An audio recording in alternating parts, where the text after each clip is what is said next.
take my seat and let love run the show.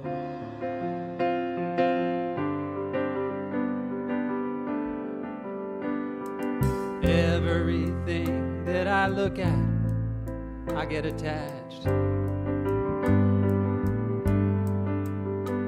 But I'm not gonna give weight to the wounds of my past.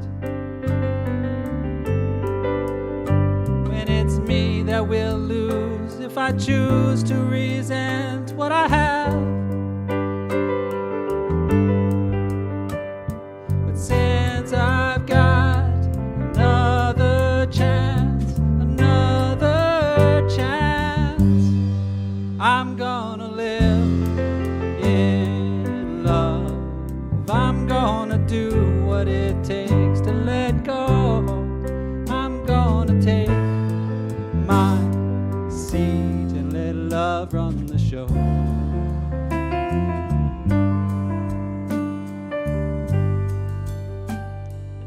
Everything that I look at, I get sucked in. And I'm already miles beyond it by the time I begin.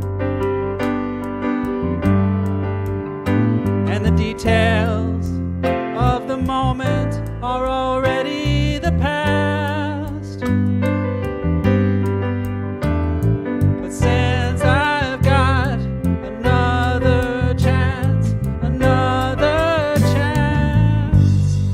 I'm gonna live in love. I'm gonna do what it takes to let go. I'm gonna take my seat and let love run the show. Yeah, I'm gonna hold your heart as precious as anything that I know. I'm gonna take my seat and let love run the show.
The show. I'm gonna take my seat and let love run the show.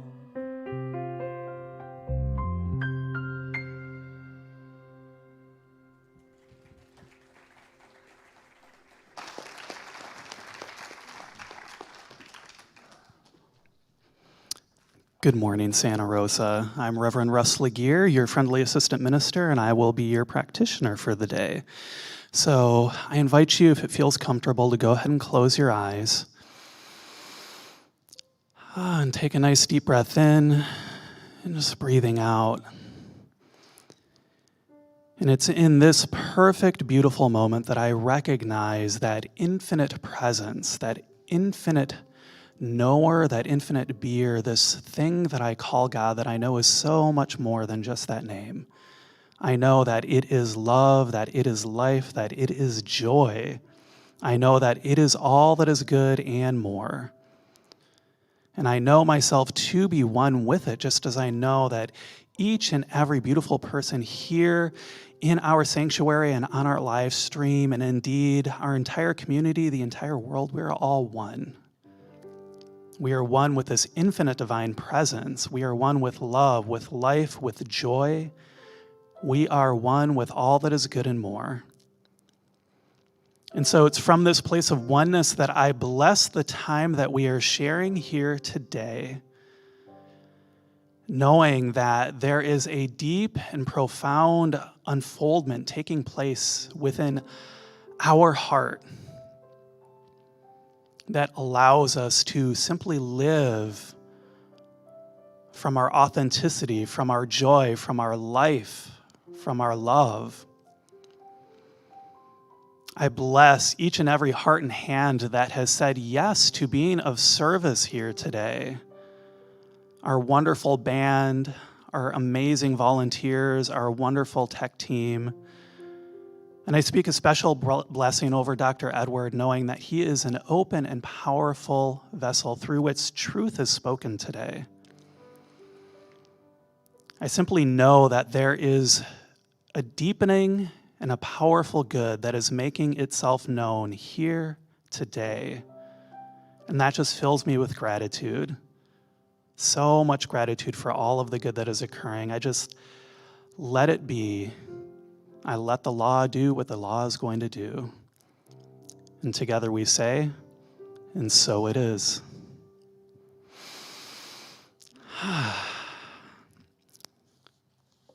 Now I'm going to read our monthly affirmation. I'm going to invite you to read this in your heart today to be of observance of our safety protocols.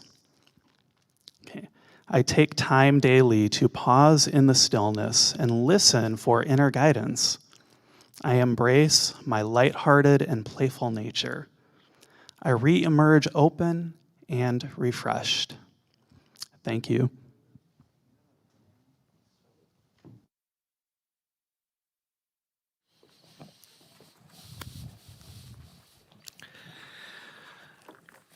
Good morning, beautiful people of the Center for Spiritual Living, Santa Rosa. How lovely it is to see you today. Thank you also to our wonderful band and the music. I just love that opening song. Whatever I look at, I get dragged in and attached to. What a cheerful way to start, but so accurate. And I love it. We're going to talk about that today. Thank you, Sky Nelson, for standing in for us while our music director, Christopher Fritchie, has a well-deserved day off. Yeah, he called last night. He called last night and said, "Should I come in anyway just to check that everything's okay?" I said, "Are you kidding?" But that's the sort of commitment and participation among our community and our staff and our practitioners. And thank you, Reverend Russ Laguerre, our friendly assistant minister. I love that. It sounds like an in-flight attendant. I like it. He's going to take care of us in this journey. If you're joining us for the very first time, we're so glad that you're here, and we're so glad that you showed up here today safely, observing the safety protocols, wearing your masks. Thank you so much for that. And if you're here for the first time, we want you to know that we'll do whatever we can to support you in learning more about how our center works. And primarily, we do that through our website now. We do have a member orientation class coming up, and you'll hear about that later, where you can learn more about what goes on here. And on your way out, you can pick up a August Greetings from Your Center with wonderful information about what's going on, including a word search in case you get bored reading it, then you can do something interesting. And I'll read something from there in just a moment. We're back to having 2 services, and that's 9 a.m. This is the 9 a.m. crew. Welcome. And of course, 11 a.m. as well. And the 9 a.m. service is live streamed, and then it is available online. If you want to share it with your friends and your family and your community, you can do that. It's on Facebook, it's on YouTube, it's on our website. There are all kinds of ways that you can get to it afterwards. I thank all those who have asked how can we support the center financially during these times, because we're not passing a basket. So we've got a number of different ways that you can do that.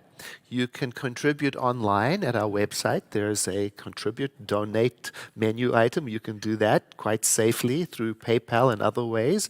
You can also go, if you're watching on Facebook, you'll notice that on our center Facebook page, there is a fundraiser campaign to respond to those people who are saying, how can we contribute without having to come to the center? And Facebook gives us 100% of the donation made. There's no fees at all, so you can safely take advantage of that. And if you're old school and enjoy the ritual of writing a check, we love receiving those, and we particularly enjoy the kind words that people put in their envelopes when they send it. I don't know if I can express how much it means to us to feel that connection from the community when we receive words of affirmation, hope, and trust and faith. So thank you for that. I appreciate it deeply. And finally, there are baskets on the way out at the door where you can drop something in there if you feel like supporting the center. We truly do appreciate your support because we are a community-supported organization. We exist because of us. This is your place. So thank you for making it happen. At the Center for Spiritual Living, we are motivated by a vision of a healthy, loving world. We call it the global vision, and it is a vision that calls us to imagine this world working in whatever way that appears in your imagination. For example, people of different political persuasions talking together with respect and kindness. For example, all of the food that is produced among the developed nations being shared and not wasted, where people have homes to live in, where people have a sense of belonging in the world. And so it goes. If you want to read more about the global vision, it's also available on our website. And we work toward this vision through our spiritual practices. We have 5 central spiritual practices, and the first is spiritual study, where we learn together and expand our awareness of how the universe works. And registration for our classes has already opened. That's online, and there are so many beautiful classes that you can participate in, as well as other ways to learn about science of mind if you don't like the class environment. We have lunchtime learning from time to time. So you can see our focus is on spiritual education. The second pillar is affirmative prayer, and you just heard Reverend Russ Legear do one this morning. And if you would like to have a personal confidential spiritual mind treatment and affirmative prayer for yourself, we have after service online prayer in private Zoom rooms. So that's available for you too. The third is meditation, and that's where we increase our awareness of our intuitive connection to the divine and allow ourselves to be guided and inspired and moved to do the right thing and show up in a way that reveals our magnificence. And if you need somewhere to practice your meditation, because it does go better in a group, we have an online practice session on Saturdays for people who would like to meditate with other people.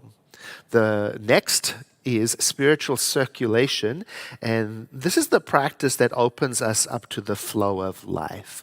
It includes such practices as gratitude, which I'm going to speak about today, learning to receive, to let people help you, learning how to share what you have, and learning how to have a forgiving disposition.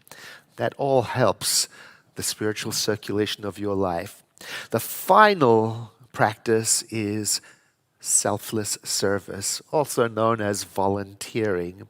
Now, I mentioned earlier that we are a community-sourced organization, not only through your financial contributions, but also through your contribution of time and talent. And now that we're opening up, we have things that are available for help with, and you'll hear more about that later. So I mentioned the August greeting from your center, and in it there is an article that I just want to turn to. It is the acknowledgement of our prayer practitioner anniversaries. Now we have some prayer practitioners here. If you're a prayer practitioner, won't you wave at us? So these are people who have been trained in the art of affirmative prayer.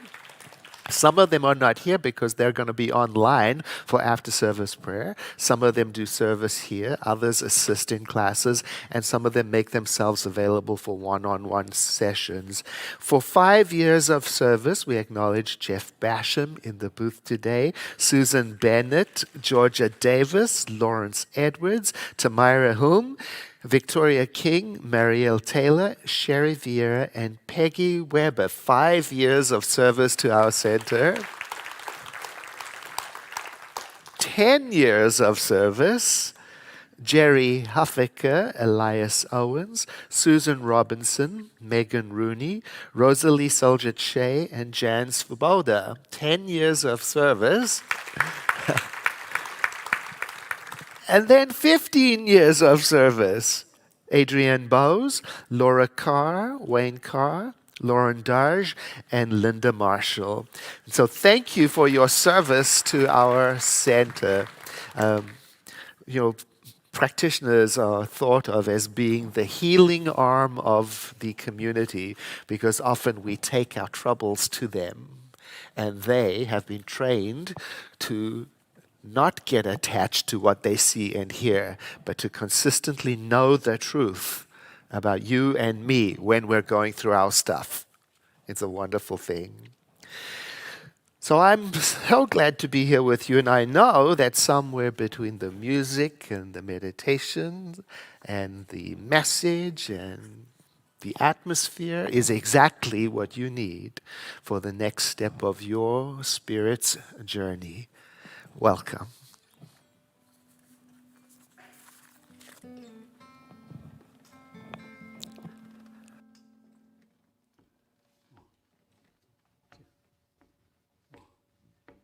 Do do do do do do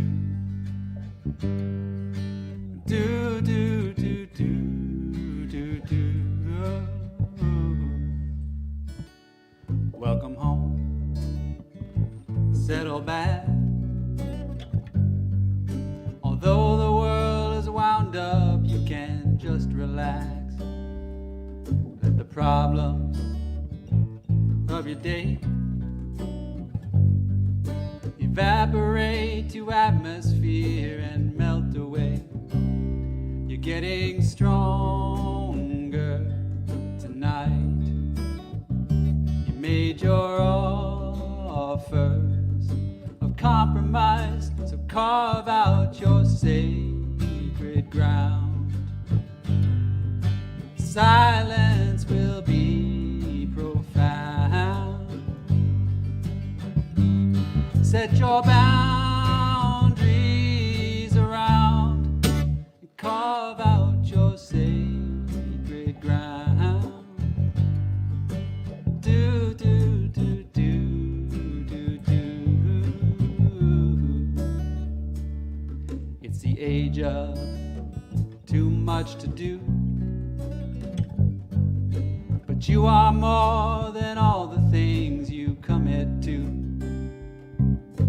Not sure where to begin. Make a little space around and go within. You're getting stronger tonight. Made your offers of compromise, so carve out your sacred ground. Silence will be profound. Set your boundaries around and carve out your sacred ground. Do, do, do, do, do, do.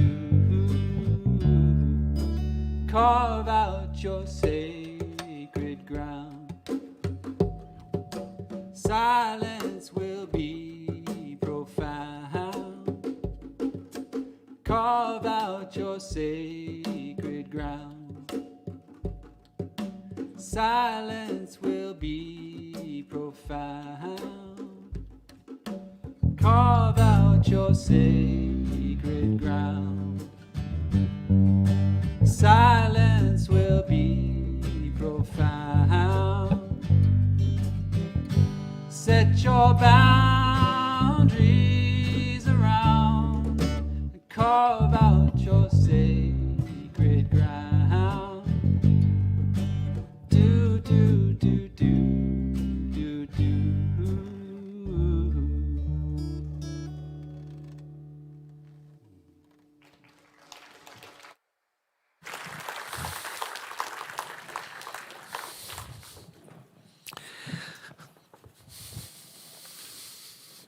Thank you so much, Sky, and the gentlemen of the band. Thank you so much for being here this morning. On our, let's see, our Facebook comments are coming in. We've got people watching us from Oregon and on the road, and some of us watching on YouTube saying, thank God for our tech team. We've got Martha McCabe from Brookings, Oregon, Sue Robson and Effie Earhart on a big screen watching CSLSR on our YouTube channel, and Antonio Anaversano says good morning from Santa Cruz, and Crystal Lou saying so grateful to join from the road today. So wonderful to be connected to our community. So thank you for letting us know you're out there, and if you're watching, please do leave a comment for us. As you can tell, we're watching and we feel connected to you. This morning, our topic is the topic that I was supposed to talk about last week, but I got confused. Right? So a lot of my colleagues already talked about this topic, and several of them had the same experience that I did. I looked at it and said, a prayerful pause. Haven't we talked about that? But the topic is a playful pause. You see, I got confused. But then I still got annoyed with the topic because I said, the world is so stressful right now.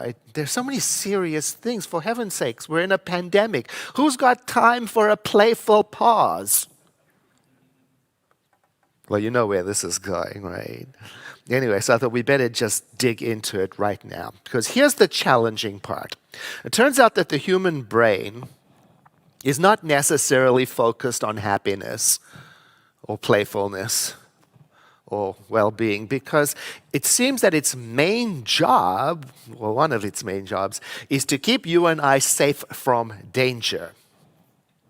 And that's good news, because it's wonderful to be alive. Yeah. The not so good news is this, that the brain can tend to look for potential danger. That's why I enjoyed the opening song. You know, whether it's real or imagined, and you know how it goes when we look for something, we find it. And the brain does that, it finds it. Well, that can add unnecessary stress and worry and even fear. Well, while we're on the bad news, here's some more bad news for you. You could say it this way, that the brain has a tendency, it can have a tendency to pay attention to negativity. Does anybody's brain do that for them? On your behalf, right? So we can say it has a negative bias sometimes. And in that negatively focused bias, it turns out it can ignore such things as goodness and wholesomeness and positivity and familiar experiences and good patterns, because the brain doesn't like the unknown, doesn't like the uncertain. It does not like the absence of clarity, because that interferes with its main focus of keeping us safe. It prefers answers and certainty and definition and explanation and meaning. So you know what the brain does? It makes it. It makes it all up. The brain has been known to make things up. In the absence of an explanation, it provides one. Everybody's so quiet. The brain can make up meaning when it's not there.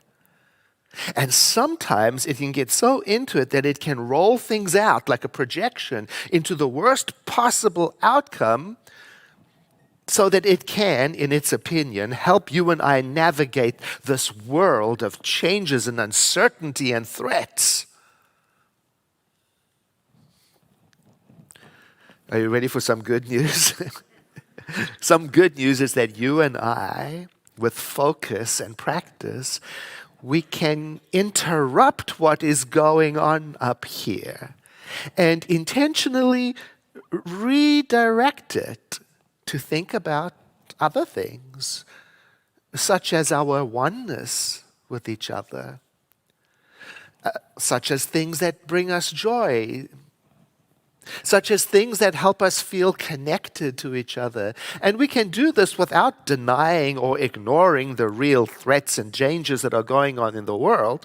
We can train our brain to look for different kinds of patterns because they are there. And even more good news is that those redirected thoughts, even if they only exist in our imagination, they still have a beneficial and wholesome effect on us. So that's what a playful pause is all about. To make the time, to intentionally take the time to think about connection, gratitude, joy. It turns out it's good for us biologically, and it turns out it's also good for the people around us. It has this practice of mindfully looking for the good, to think about it. It has a tendency to spread like a ripple from a pebble falling into a pond. Even more good news is that small shifts of our attention like this have an accumulative effect. In other words, they increase in their impact on us. They cause us over time to thrive and to cope better and to relate more and to express our creativity, because what we practice, we get better at. You know, if you practice something consistently enough, it becomes second nature, so that when the brain is going that way, its way, a new habit can kick in, and my spirit then can go in a new way in the direction of what I know is also and simultaneously true at the same time as whatever else. So what are the small steps we can take to redirect our brain? You know, some of them are so easy that they're often discarded or overlooked. You know, for example, the power of laughter and the power of gratitude. Laughter and gratitude do so much more than just improve the mood. They reconnect us to what our hearts already know. And it reconnects us to each other.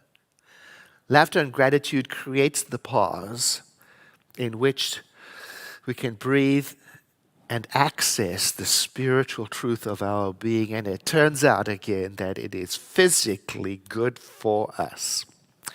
Years ago, a report from Harvard Medical School, 2 psychologists did a study, one in Davis and one in Miami, and they asked participants to write down a few sentences each week. That's the simple instructions. But each group had different instructions. The first group were asked to pause daily and just jot down notes about what they were grateful for. The second group was asked to jot down notes about things that displeased them. And the third group was given no particular instruction, just make notes every day. Well, it's quite an extensive study and took 10 weeks, and I'm just going to talk about those who were invited to write about their gratitude, because it turns out at the end of 10 weeks, in comparison to the 2 other groups, they were far more optimistic about life. They felt better about where life was going, and they had this strange tendency to go outside and exercise more. And not only that, they reported fewer doctor's visits. Now, the study may not prove cause and effect. I think it's more likely pointing toward a relationship between gratitude and confidence and enthusiasm and well-being and resiliency. And that's good enough for me. It's a reminder for me to pause and to think about what I'm grateful for. I like to write thank you notes. It does something. It opens up my heart. I feel connected. And I love receiving them too. Just recently, I received this card from somebody in our community. Now, they went to the trouble to cut out pictures from magazines, and they made like this 4-tier card that you have to unfold to read the note as you go along. And as I'm reading through it, I realized I felt this shift in my consciousness and the sense of being connected to a kindness in another place in the town. And I can't tell you how much it means to me, and yet I still forget to do it. I forget the simple act of expressing gratitude. I ought to schedule it. You put it on the schedule. Edward, write a thank you note. Kevin will sometimes say to me, Edward, have you told the staff how much you appreciate them lately? And sometimes I have to say, oops, no, because I slipped into brain mode. Oops, I'm too busy. I slipped into risk assessment and strategy. Oops, I started to believe what my brain is thinking. Oops, I lost track of the support, joy, heart connection, the music, the kindness around me, because I was focusing instead on whatever it is. Oops. I got so swallowed up in the physical world that I forgot that I, like you, am a point of activity within the mind of creation itself, with the ability to pause and sow seeds that lead to new growth by doing something as simple as taking time to pause and to find joy and to express my gratitude. It is that simple. And if writing is not for you, you can do it mentally. It's the same effectiveness, Do it with me right now. Think about someone who did something nice recently. And then mentally thank them. And connect with the feeling that goes with that remembered experience. I like to do that at the end of the day. When I do reconnect with the feeling of joy and appreciation that is already in my heart, that my heart knows about, I'm generally a happier person. And it turns out that's good for everybody. At least that's what a Harvard University study found. How about this? It says that each additional happy friend a person has increases their own happiness probability by 9%. Now, I don't know how they figured that out, but it's good enough for me. So I think about it this way. So my expression of gratitude, which opens my heart of joy, has a loop-back effect of increased happiness in excess of 9%, I'll say. I can imagine that, like this act of kindness through the card, rippling out and increasing the happiness in a ripple effect for people I'll never meet. And so I think about that. You and I have the ability to diffuse the tension of this world.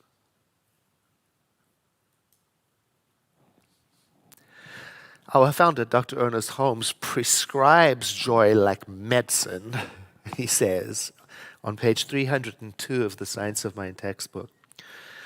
One, he's talking about you and me, One should radiate joy and should be filled with faith, hope, and expectancy, because these cheerful, hopeful attitudes of mind are indispensable to the one who really wants to do things in life. Cheerfulness. Well, still, it's important to acknowledge that there are times when cheerfulness and humor and laughter are out of reach and they don't feel appropriate. You know, for example, laughter or humor at the expense of someone else is not appropriate. Taking pleasure at someone else's misfortune is not good for anybody. Laughing at someone rather than with them, or not understanding that what one person finds humorous, another person might not, that it might indeed be hurtful. At the same time, laughter can be medicine and heal and can break through the tension to the heart space. A long time ago, in a land far away, I used to teach yoga, and I taught yoga at a conference. And I overslept on the morning that I was to teach my class. And so when I finally did wake up, I hurriedly put on my sweats and ran to the yoga hall and sat down in front of it, the class, and was doing warm-up stretches in a seated position. And as I calmed down and as the room warmed up, I started to get together again. I got up from my seated position to drop my sweats, and I had forgotten to put anything else on.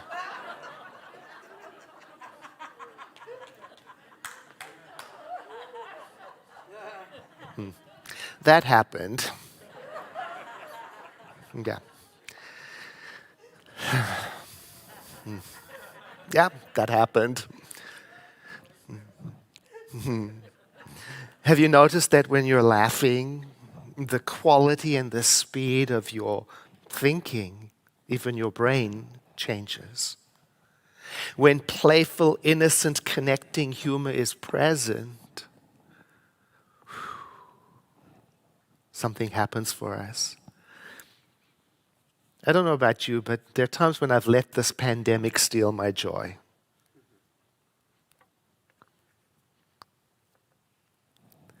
I remember going through a period of time, actually, where I was relentlessly serious about everything. And I forgot about the power of joy and gratitude and delight.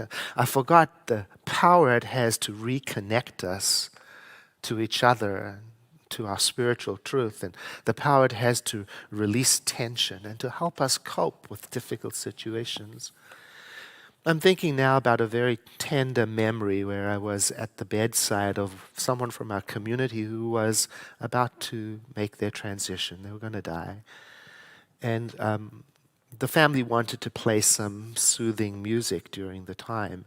And this was during the time of audio cassettes. Remember those things? And so the mother asked him to select something he would like to listen to and passed him a box of audio cassettes, which he rummaged through and selected one and said in a somber voice, "Oh yeah, this is always good."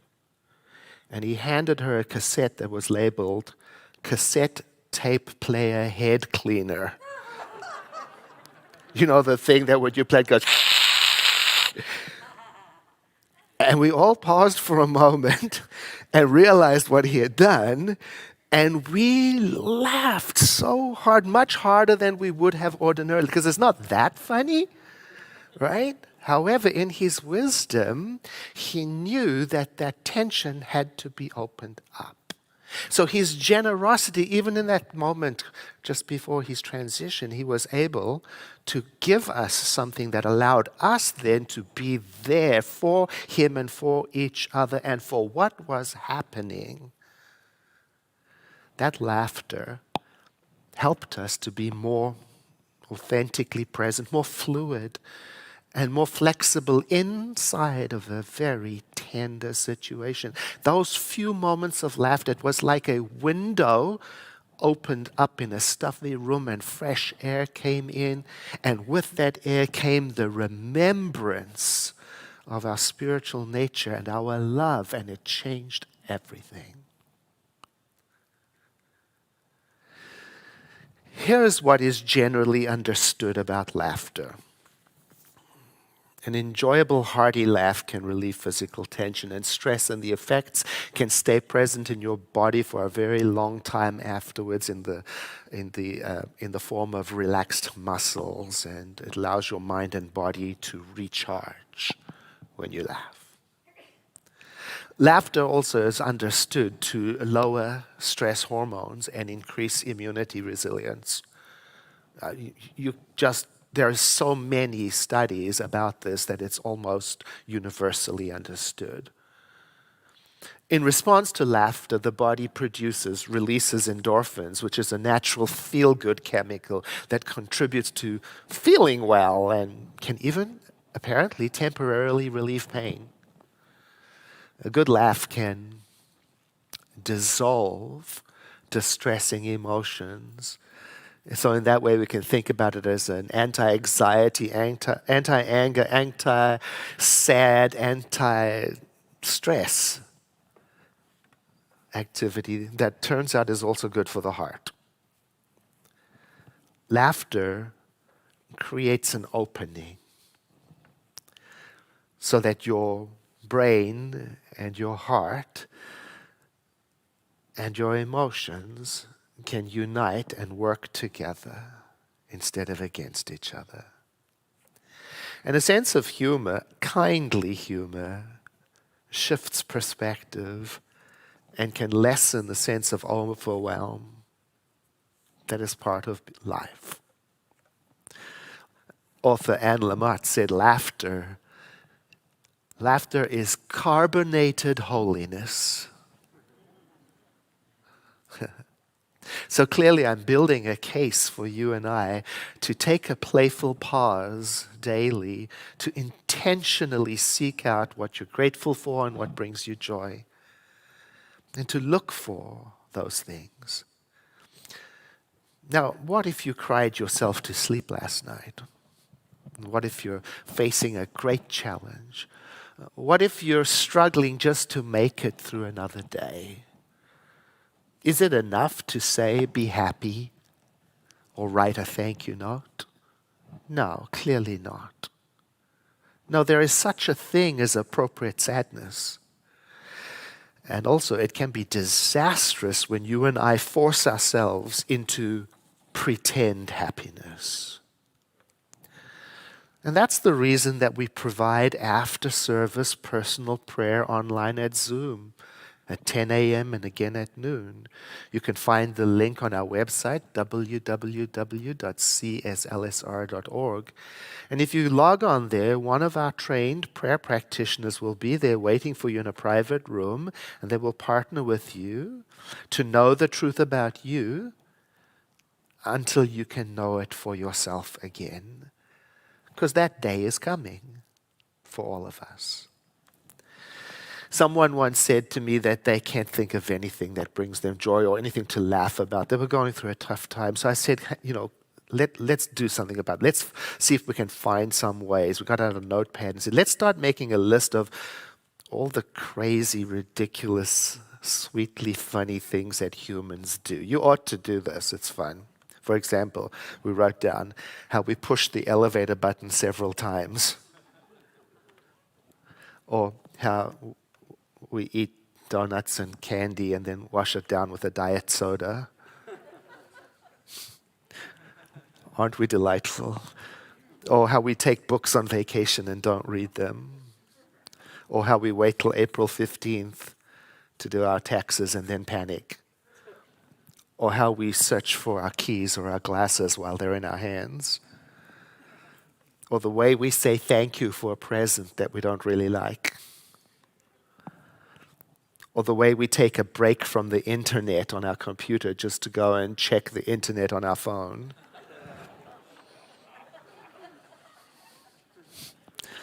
Or how we accidentally send a text message to the wrong person and then try to explain it as normal. Or how we use the bathroom at someone's house and then peek in their medicine cabinet. Or how we look at an item in a store and are shocked by the price but pretend we're still interested. Or how we laugh in a movie because everyone else in the theater is laughing but we don't really know why.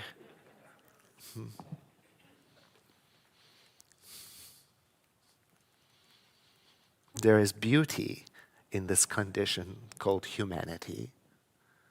And you and I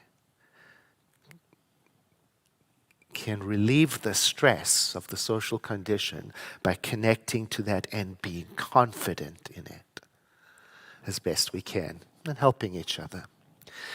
Here's a story from John Carlson, who wrote the book The American Shaman.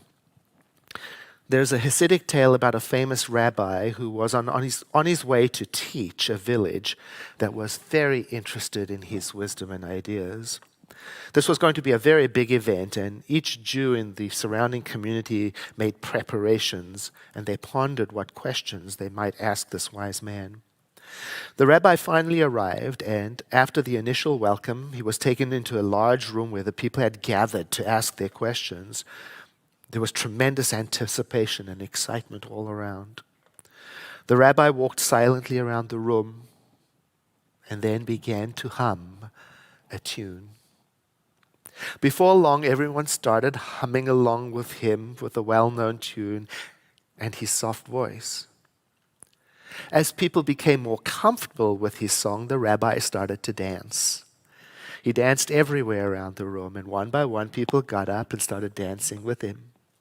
Soon everyone in the whole community was dancing, then wildly dancing, as their souls were opened up.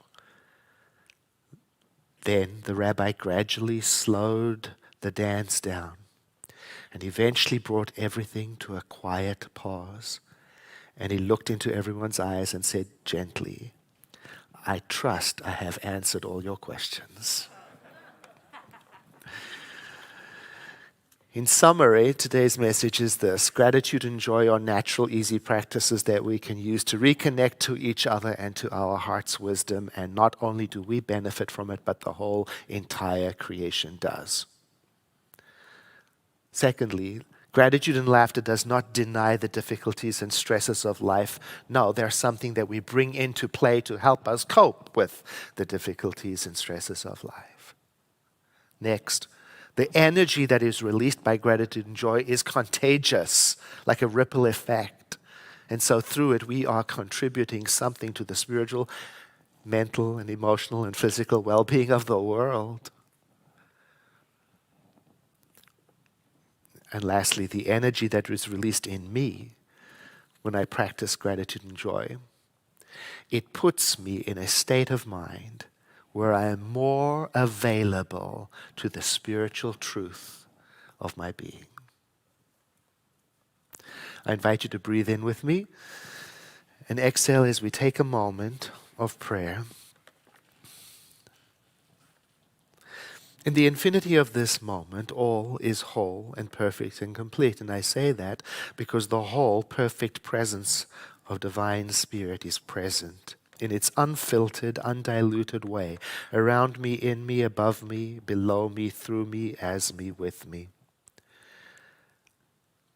This I take to be true for all people here. And so from this awareness of unity and wholeness, then, I embrace the idea of each one of us being a channel through which gratitude, joy, and connection flows easily today and every day that follows. Even saying these words fills me with relief and joy. And so I accept it, and I let it be so. And so it is.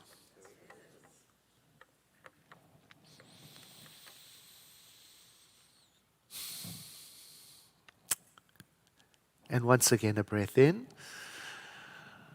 And as you exhale, I invite you just to look around the room, get a little stretch. You'll see there are other human beings there. They're rather nice. think something kindly about them, and even if you don't know them, unless they owe you money. The next part of our service together is to build community, which we do by sharing what's going on in our community. So to help us with that, I'm asking our friendly assistant minister, Reverend Russ Laguerre, to come on back up here. Welcome back, Reverend Russ. Thank you, Dr. Edward. Wow, I'm so loud. And I know I heard quite a lot of myself in that list of fun human things that we do. Did everybody else hear a lot of themselves, or like pressing the elevator button 20 times, hoping it will come faster? Yeah. Anyway, announcement time. So, as Dr. Edward mentioned, our registration for our fall classes is open, and you can find that on our website, www.cslsr.org.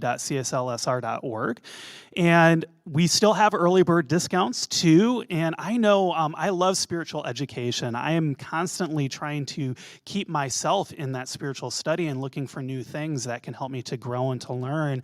And I know for me, in my own experience with spiritual community, that is the place where I really felt this teaching that we offer take hold for me. So I really invite you to go and check that out and see if there's one for you. We are offering our core classes as well as our spiritual enrichment classes.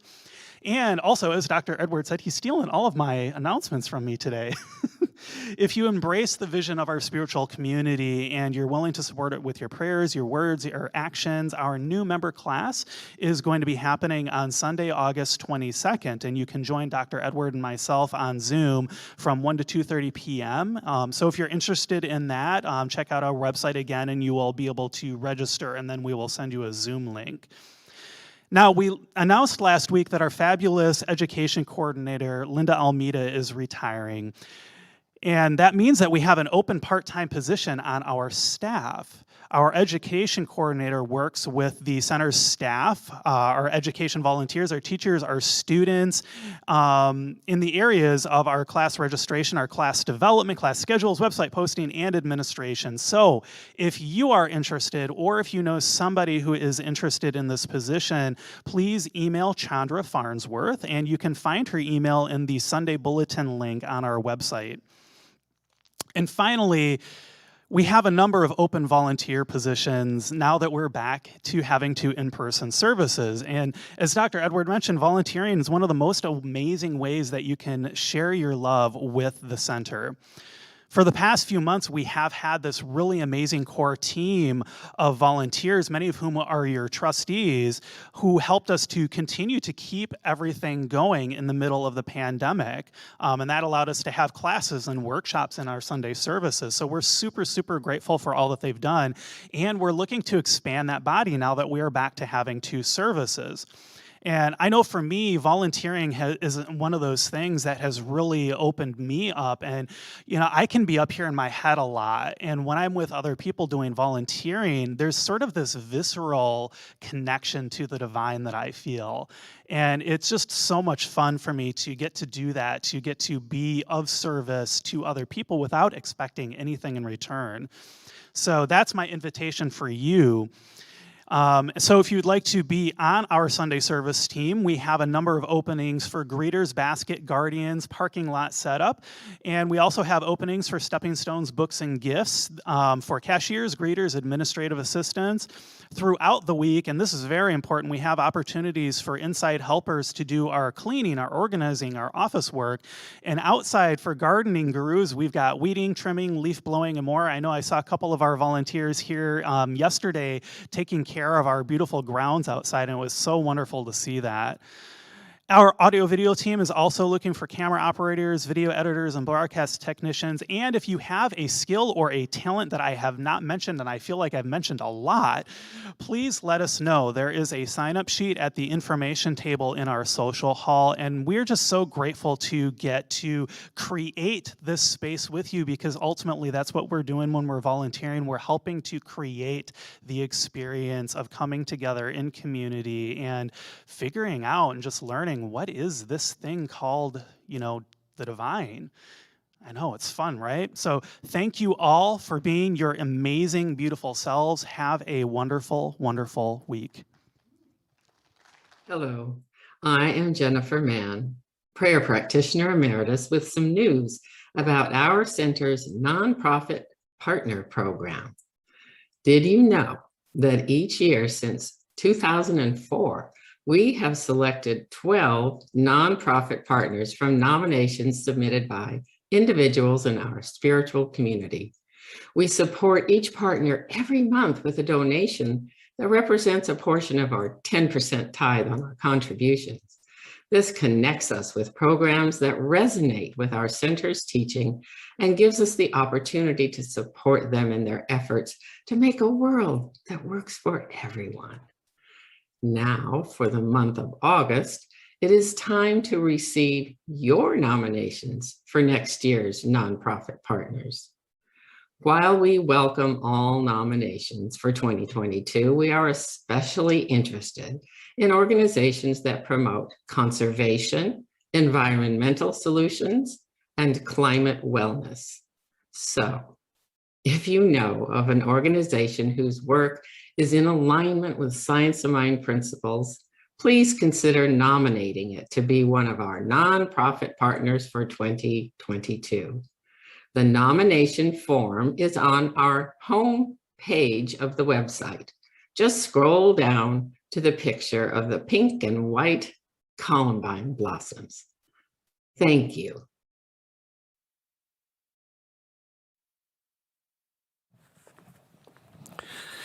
It's time for our band to return to the stage and for us to close our service with the benediction. Please be invited to go to our online Zoom personal prayer room. You can do it on your phone in the parking lot or get home and do it from there. They're waiting for you, eager to tell you the truth of your being in no uncertain terms. And now, won't you just know with me that you are never alone, that Spirit is right where you are, that you have only to look within at any moment to know that you are guided, sustained, and empowered by a presence that expresses itself as you in this world. In deepest gratitude, let us live our lives accordingly, so that in everything that we do and say and think, we honor this presence within. And so it is. Please enjoy the closing music. 1, 2, 3, 4.